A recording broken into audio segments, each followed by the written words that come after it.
I welcome you all to my channel SSC smart classes. तो friend, इससे पहले अगर आपने 31 लेक्चर नहीं देखे हैं तो बहुत ही स्टोरी वाइज सारी चीज़ें मैंने बड़ी डिटेल में आपको बताई हैं, तो जाके ज़रूर देखिएगा। और मैंने 1857 से पहले जितने भी एक्ट थे वो सारे आपको एक्सप्लेन किए थे। आज हम इस वीडियो में एक बेस तैयार करेंगे 1857 के बाद जो एक्ट आए थे और क्या क्या उनमें हुआ था, उनका एक क्विक रिवीजन देखेंगे और फिर इनको डिटेल में पढ़ेंगे। बहुत इंपॉर्टेंट रहने वाली है ये पीडीएफ, आप ले सकते हैं, डिस्क्रिप्शन में लिंक है। बहुत ही बेस्ट पीडीएफ है और जितने भी बेस्ट से बेस्ट मटेरियल होगा वो मैंने इस पीडीएफ में डाला हुआ है। ये हड़प्पा सिविलाइजेशन से लेके मॉडर्न हिस्ट्री 1947 जब देश आज़ाद हुआ था तो तब तक की बिल्कुल स्टोरी वाइज है, फैक्ट वाइज नहीं है, स्टोरी वाइज है। तो अब देख लेते हैं एक्ट ऑफ 1858, 1861, 1832 एंड 1909। तो ये कुछ एक्ट हैं। देखिए 1858 से पहले के एक्ट थे जो कि ब्रिटिश ईस्ट इंडिया कंपनी के अंडर थे, लेकिन अब जो एक्ट होंगे वो क्राउन के अंडर होंगे, मतलब उनका जो कंट्रोल होगा वो क्राउन के अंडर होगा। वो हुआ क्यों? क्योंकि 1857 में सिपोए म्यूटिनी, जिसका जो नेतृत्व है वो किया था मंगल पांडे ने, उस सिपोए म्यूटिनी के बाद देश का जो कंट्रोल था वो क्राउन के अंडर आ गया था। Act under British crown, government of India act 1858, emergency of crown rule. ठीक है, अब ईस्ट इंडिया कंपनी को एक तरीके से पूरी तरह से बंद कर दिया गया था। ठीक है, उसके बाद देखिए कंट्रोल जो था वो ब्रिटिश गवर्नमेंट के हाथ में आ गया था। इसके साथ ही जो ड्यूल गवर्नमेंट सिस्टम होता है उसको भी बंद कर दिया गया था। जैसे एक तरफ राज जो होता है वो सेंटर का होता है, दूसरी तरफ उस पर्टिकुलर रीजन के जो राजा होते हैं, महाराजा होते हैं, ठीक है, तो उनको बंद कर दिया। ठीक है, एक तरफ जैसे सेंटर का राज हो गया और दूसरी तरफ राजा महाराजा, तो ये वाला सिस्टम बंद कर दिया। ठीक है, इसी तरह से आपका बोर्ड ऑफ कंट्रोल को बंद कर दिया, काउंसिल ऑफ डायरेक्टर को बंद कर दिया। ठीक है, जो कि 24 सदस्यीय टीम थी जो उसको कंट्रोल करती थी ईस्ट इंडिया कंपनी के जितने भी अफेयर्स हैं, तो अब ये बंद कर दिया था। इसी जगह पर आया था आपका secretary of the state, SOS, और फिर उसके ठीक है, उसके सेक्रेटरी ऑफ द स्टेट, ठीक है, और फिर उसके बाद आपका गवर्नर जनरल, जिनको हम वायसराय की पदवी देते हैं। ठीक है, 15 मेंबर जो थे काउंसिल के वर्क अंडर इट। ठीक है, 15 मेंबर जो थे वो इस काउंसिल के अंडर जो है वो काम करते थे। Named Indian council, executive Indian, ठीक है, काउंसिल, ठीक है, या फिर जिसको एग्जीक्यूटिव काउंसिल भी बोल देते हैं। ठीक है, इसके, ठीक है, 15 मेंबर काउंसिल के जो है वो इसके अंडर काम करते थे। उसके बाद देखिए ये जो एग्जीक्यूटिव काउंसिल है आगे जा कर के और भी मतलब इनकी संख्या बढ़ेगी, इसमें मेंबर्स ऐड होंगे और इसमें जो इंडियंस हैं उनका कंट्रीब्यूशन बढ़ेगा। ठीक है, तो भारतीय लोगों का इसमें कुछ रैंक पर भी रखा जाएगा। देखिए सबसे पहले हो गया ब्रिटिश क्राउन। ठीक है, ब्रिटिश क्राउन में आपके सबसे ऊपर जो पद हैं, उसके बाद आता है आपका सेक्रेटरी ऑफ द स्टेट। ठीक है, इसके ये सेक्रेटरी ऑफ द स्टेट है, ये अंडर है ब्रिटिश क्राउन के, और सेक्रेटरी ऑफ द स्टेट के अंडर है आपका गवर्नर जनरल। तो सेक्रेटरी ऑफ द स्टेट की मैं बात करूं तो ब्रिटिश गवर्नमेंट में जितने भी भारत के कार्य थे उन सब की ये देख रेख जो है वो करता था सेक्रेटरी ऑफ द स्टेट। अब ड्यूल गवर्नमेंट को तोड़ करके पूरा जो कंट्रोल है वो सेंटर के पास आ गया था देश का। फर्स्ट जो वाइसराय है, ये बहुत इंपॉर्टेंट क्वेश्चन है, नंबर ऑफ टाइम्स एग्जाम में पूछा गया है।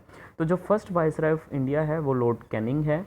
उसके बाद देखिए इंडियन काउंसिल एक्ट 1861। देखिए इसमें क्या हो गया, जो जैसे कि मैंने आपको बताया था कि जो एग्जीक्यूटिव काउंसिल बनी हुई है, ये सेक्रेटरी ऑफ द स्टेट है, इसमें 15 मेंबर की जो काउंसिल है वो वर्क करती है इसके अंडर। ठीक है, जिसको हम इंडियन काउंसिल या फिर एग्जीक्यूटिव काउंसिल के नाम से जानते हैं। ये जो एग्जीक्यूटिव काउंसिल है इसमें 1861 वाला जो एक्ट है इसमें मेंबर्स की संख्या जो है वो 6 से बढ़ाकर 12 जो है वो कर दी गई। ठीक है, ये क्वेश्चन जो है वो डायरेक्ट पूछे जाते हैं आपसे। ठीक है, जो मेंबर्स की संख्या है वो 6 से बढ़ाकर आपकी 12 कर दी गई थी। इसमें जो 3 इंडियंस थे, नेता महाराजा, वर नॉमिनेटेड टू एग्जीक्यूटिव काउंसिल। ये लेकिन ये नॉन ऑफिशियल होते थे। नॉन ऑफिशियल का मतलब इनके पास कोई पावर्स नहीं थी, ये बस काम करते थे। इनके पास कोई एक बड़ी पदवी नहीं थी, इनकी चलती नहीं थी एक तरीके से कह लीजिए। तो ये जो 3 इंडियंस थे वो नॉमिनेट किए गए इसमें एग्जीक्यूटिव काउंसिल में।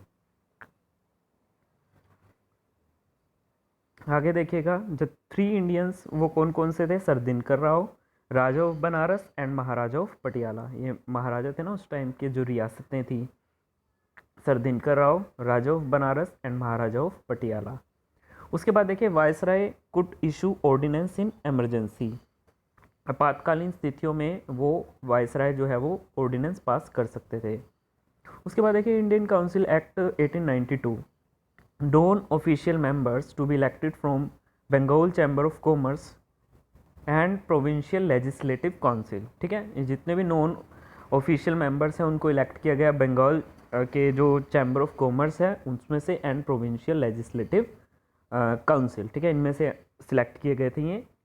उसके बाद देखिए Gopal Krishna Gokhale, Ashutosh Mukherjee, Rash Behari Ghosh and S N Banerjee, इनका जो चयन है वो एग्जीक्यूटिव काउंसिल में हो गया था। इन्होंने सरकार में अपनी एक महत्वपूर्ण जगह जो है वो बना ली थी। उसके बाद देखिए council of power. Council of power तो क्या हुआ, discuss the annual revenue system. ये एनुअल रेवेन्यू सिस्टम को डिस्कस करती है। ये सरकार से ऐसे मुद्दों पर सवाल उठा सकते थे जो लोगों को इफेक्ट करते हैं, लेकिन 6 दिन का नोटिस देने के बाद। ठीक है, 6 दिन का पहले उनको नोटिस देते हैं, फिर उसके बाद ऐसे मुद्दे उठाते हैं जो सीधा पब्लिक को इन्फ्लुएंस करते हैं, उनसे रिलेटेड जो मामले होते हैं। ठीक है, एडिशनल मेंबर्स जो थी स्ट्रेंथ इसमें और इंक्रीज़ की गई। ठीक है, मिनिमम अब 10 होने चाहिए और मैक्सिमम 16। उसके बाद देखिए इंडियन काउंसिल एक्ट 1909, तो ये मार्ले मिंटो रिफॉर्म भी हम इसको बोल देते हैं। और ठीक है, जो इसमें सेक्रेटरी ऑफ द स्टेट था वो तो था मार्ले, और जो इंडियन वाइसराय था वो है मोंटो। ठीक है, इसलिए इसको मार्ले मिंटो रिफॉर्म के नाम से जाना जाता है। स्ट्रेंथ ऑफ एग्जीक्यूटिव काउंसिल आगे जाके, जैसे कि मैंने आपको बताया, स्ट्रेंथ बढ़ती रहेगी भारतीयों की, और ये एग्जीक्यूटिव काउंसिल की तो ये इंक्रीज़ हो गई और ये बढ़कर कितनी हो गई, 69 हो गई। Powers of additional members increase. उसके बाद देखिए पावर्स भी इनकी थोड़ी सी बढ़ा दी गई। Muslim were given separate representation because, ऐसा क्यों किया गया था, बिकॉज 1906 में आगा खान के नेतृत्व में जो ऑल इंडिया मुस्लिम लीग है उन्होंने एक सेपरेट रिप्रेजेंटेशन की मांग की थी, जिसे ICA 1909 में, ठीक है, 1909 में दे दिया गया था। यहीं से हमारे देश में कम्युनल रिप्रेजेंटेशन की शुरुआत हो गई थी। मतलब अलग अलग से जो कम्युनिटियाँ बनी हैं उनको एक प्रतिनिधित्व मिलना चाहिए। जैसे कि 1919 में सिख को भी एक कम्युनल रिप्रेजेंटेशन मिला। ठीक है, और 1932 में दलितों को मिला। तो इस तरह से कम्युनल जो रिप्रेजेंटेशन है उसकी शुरुआत हुई। ठीक है, आगे जाके देखिए एक्ट ऑफ 1919, तो ये है आपका मोन्टाग्स क्लेम्सफोर्ड रिफॉर्म। ठीक है, इसमें जो SOS थे वो मोन्टाग थे और जो क्लेम्सफोर्ड थे वो वाइसराय थे। ठीक है, तो इसमें क्या है, इस एक्ट की जो टोटल जो उम्र थी वो 10 साल थी। इस एक्ट में डायरकी जो थी वो इंट्रोड्यूस की गई थी, डायरकी आई थी इस एक्ट में। डायरकी का जो मतलब होता है वो होता है dual government, means di means dual and archy means a form of government. तो एक सेंटर की होती थी, एक तरफ सेंट्रल जो है वो अपना संभालता था, शासन करता था, और एक तरफ प्रोविंशियल होते थे। प्रोविंशियल मतलब प्रांत, राज्य के जो इशू थे प्रांत के। जो प्रोविंशियल इश्यूज थे ना उनको भी 2 तरीके से डिवाइड किया गया था। जैसे रिजर्व होता है, एक तो हो गया रिजर्व। ठीक है, ये विषय जो होते थे वो गवर्नर के अंडर आते थे। इसमें थोड़े बड़े बड़े से विषय जो है वो आते थे, जैसे लैंड हो गया, फेमिनिन, कोई अकाल पड़ गया, तो इस तरह से थोड़े बड़े मुद्दे आते थे। और एक प्रोविंस के अंदर आते थे ट्रांसफर्ड। ठीक है, ट्रांसफर्ड में आपका आ गया एग्रीकल्चर, मेडिकल, एजुकेशन। ठीक है, ये जो सारे विषय थे गवर्नर के साथ साथ भारतीय मंत्रियों नेताओं के पास भी पावर थी कि इनके ऊपर जो है वो डिसीजन वो ले सकें। ठीक है, साफ़ सफाई के, एजुकेशन के, मेडिकल के, हेल्थ के, एग्रीकल्चर के। ठीक है, ये सारे जो वो थे, सिस्टम थे। आगे देखिए इस एक्ट का जो उद्देश्य था वो ज़्यादा से ज़्यादा भारतीयों का योगदान जो था वो बढ़ाना था। ठीक है, इस एक्ट का जो उद्देश्य था। उसके बाद देखिए SOS की जो सैलरी थी, अब सेक्रेटरी ऑफ द स्टेट की जो सैलरी थी वो अब ब्रिटिश रेवेन्यू में से होने लगी। इससे पहले हमने जब 1857 से पहले जितने भी एक्ट पढ़े थे उसमें हम ये देखते थे कि जो सैलरी थी ना वो कहाँ से आती थी, वो आती थी इंडियन रेवेन्यू से। अभी जो सैलरी है SOS की वो किस चीज़ से आती है, वो आती है ब्रिटिश रेवेन्यू से।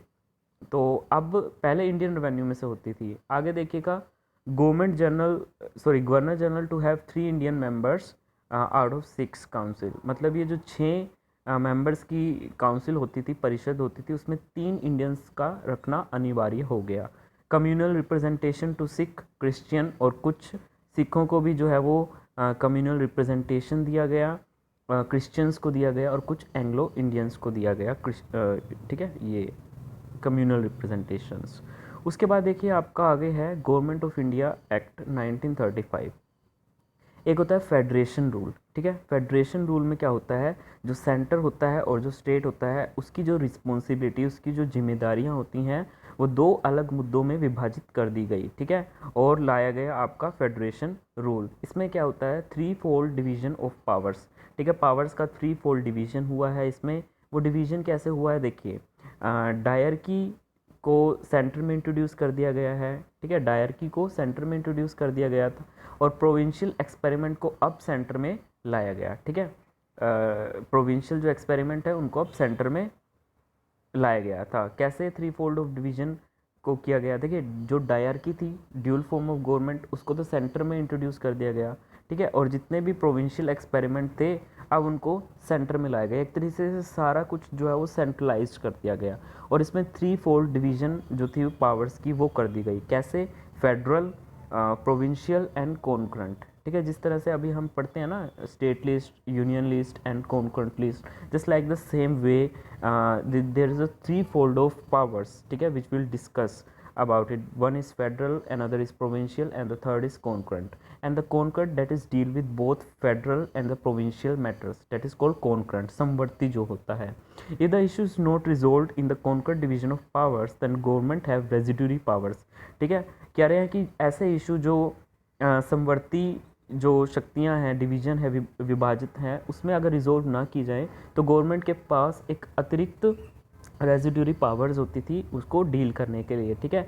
रिजर्व एंड ट्रांसफ़र सब्जेक्ट, जितने भी रिजर्व और ट्रांसफ़र सब्जेक्ट थे उनको एबोलिश कर दिया गया, ठीक है, अब वो ख़त्म कर दिए गए हैं। सीधा ये 3-fold डिवीजन ऑफ पावर्स बना दिए गए हैं, फेडरल, प्रोविंशियल एंड कॉन्करेंट। उसके बाद देखिए एक फेडरल कोर्ट भी एस्टेब्लिश की गई 1937 में, ठीक है। अब ये जो फेडरल कोर्ट एस्टेब्लिश की गई थी 1937 में, इसे आज हम सुप्रीम कोर्ट ऑफ इंडिया कहते हैं, ठीक है, सुप्रीम कोर्ट ऑफ इंडिया। उसके बाद देखिए आगे फेडरल बैंक एस्टैब्लिश हुआ, जिसको आज की डेट में हम आरबीआई, जब 1 जनवरी 1950 को इसका राष्ट्रीयकरण, नेशनलाइजेशन कर दिया गया, तो ये आरबीआई ही के नाम से आज हम इसको मानते हैं, जानते हैं। उसके बाद देखिए एक सेपरेट जो रिप्रेजेंटेशन है वो दिया गया किसको, इंडियन क्रिश्चियन को, यूरोपियंस को, मतलब एक ऐसे भारतीय, ठीक है, होकर इन्होंने थोड़ा सा अपना धर्म परिवर्तन किया था, ये वो इंडियन क्रिश्चियन है, ठीक है। उसके बाद देखिए Burma and Aden separated from India, India से जो बर्मा है और एडन है ये सेपरेट हो गए थे, और उड़ीसा और सिंध भी एक नए प्रोविंस में जुड़ गए थे, ठीक है, उड़ीसा और सिंध जुड़ गए थे नए प्रोविंस में, ठीक है। तो ये था आपका आज का ये पूरा टॉपिक। 1857 की रिवोल्ट के बाद जितने भी एक्ट बने उनका मैंने एक बेस तैयार किया है। अब हम इनको नेक्स्ट 2 वीडियोस में पूरा कंप्लीट कर लेंगे। ये जितने भी एक्ट हैं इनको डिटेल में हम पढ़ेंगे, 1857 के बाद के जितने भी एक्ट हैं। होप ये वीडियो आपको अच्छी लगी होगी, तो प्लीज़ इस वीडियो को ज़्यादा से ज़्यादा लाइक कीजिए। बहुत ही बेस्ट ये PDF है। If you really want this PDF then please you can check and you can take according to your needs, and after having a quick review of my lectures, and then you can decide by yourself that you should take whether you should take it or not, ठीक है। सो तब तक के लिए धन्यवाद, आपका दिन शुभ हो, धन्यवाद, और कमेंट ज़रूर कर देना, धन्यवाद।